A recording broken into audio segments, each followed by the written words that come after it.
এটা নতুন ভিডিঅ'লৈ সকলোকে স্বাগতম জনাইছো। ইয়াতে আমি এটা নতুন ৰিয়েকশ্যনৰ বিষয়ে পঢ়িম। সেইটো হৈছে উলমেন ৰিয়েকশ্যন। এই ৰিয়েকশ্যনটো এৰাইল হেলাইড অৰ্থাৎ এৰাইল আয়োডাইড বুলি ক'ব পাৰোঁ। আমি ইয়াতে আয়োডাইডৰ কনচিডাৰ কৰিম।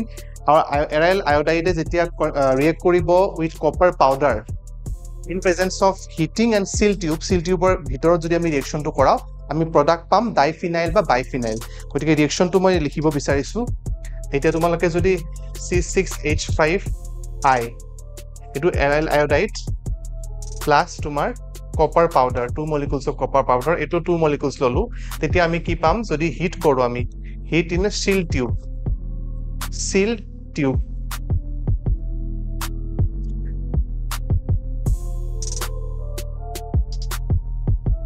তেতিয়া আমি পাম বাইফিনাইল C6H5